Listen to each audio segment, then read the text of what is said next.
Well, my next one is probably one of my most anticipated movies of 2023.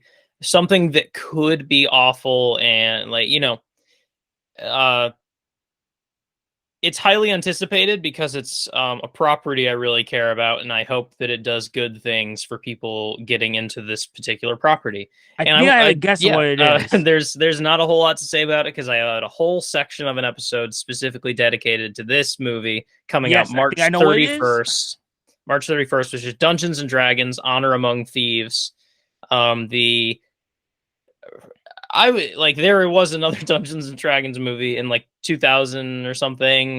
Masterpiece of the genre. Yes, absolutely. But I would call this basically the first like real like attempt at a blockbuster like big stars Dungeons and Dragons movie. And it's coming out at a time that like Dungeons and Dragons could not be more like just blowing up right now. Like there was just like the most popular Dungeons and Dragons like Twitch stream show, Critical Role, got its own animated series on Netflix that released last year. Like it's such a popular entity right now. And so it's ripe for actually being genuinely successful. And it's got obviously some big names in it. And the trailer was like it felt like okay, it felt a little like okay, let's try and what if we wrote like an MCU style comedy action movie, but it's Dungeons and Dragons now. So it's like that's a little worrisome, especially when people are getting a little tired of that style of comedy and movie. But it could be refreshing. I just realized I can't hear you. Um, I think it's written by the. I think we said earlier, but it's written by the dudes who wrote Spider-Man: Homecoming. oh yeah, I think I remember that.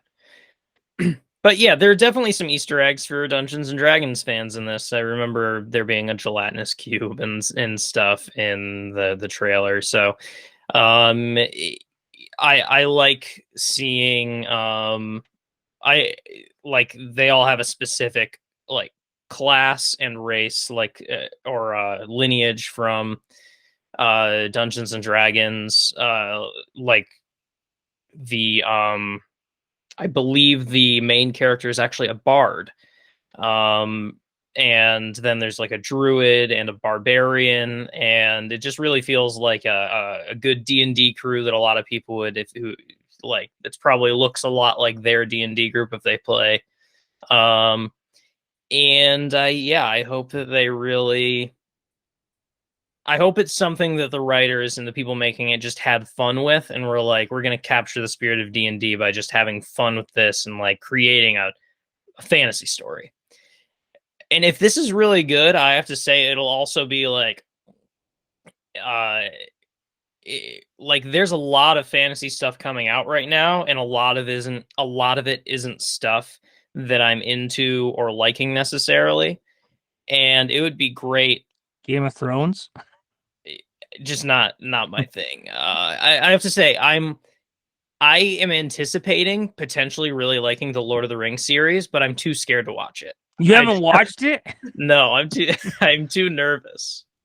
I've heard a bit Uh, of a mixed reaction to it.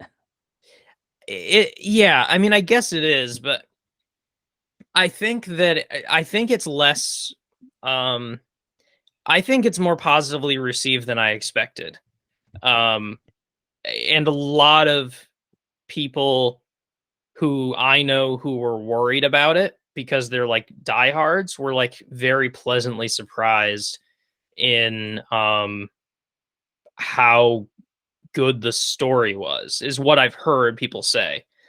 Um, it's the visuals are kind of iffy for a lot of people because and I agree, it looks like the entire thing has like this ethereal glow to it, and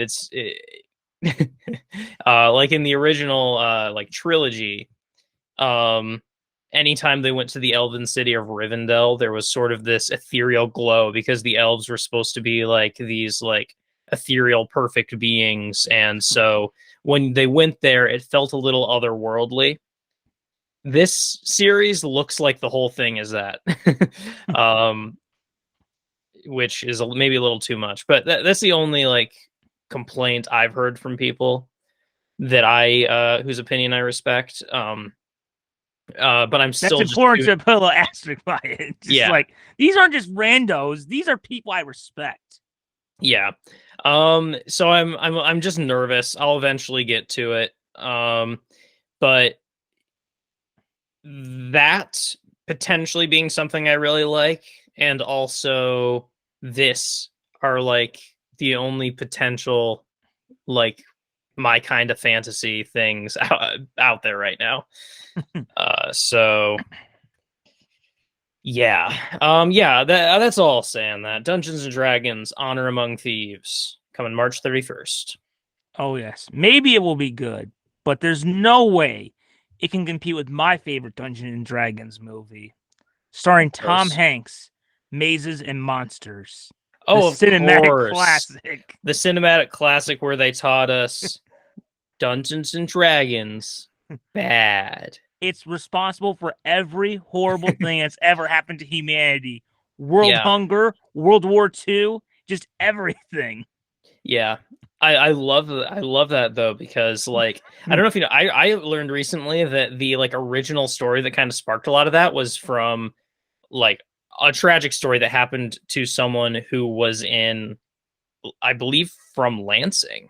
You From, said it was in some Michigan. college kid or something. Oh, I it's from fell Michigan down the State. rabbit hole and was reading about some of that But the funny after listening thing, to our I episode. I guess I shouldn't use the word funny, but the thing is that uh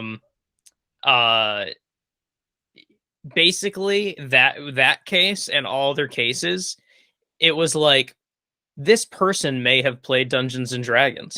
That Yeah. was that was the extent of They it. had a box in their room. It still had the shrink wrap on it, Yeah. but maybe they read a little bit of the back of the box, and that's what set them off on their path. Yeah, it's literally like if someone found a dead body like out on the side of the river, and like the police were doing an investigation and searched their room and found a little bag of marijuana, and they were like, they smoked marijuana, that's why they died.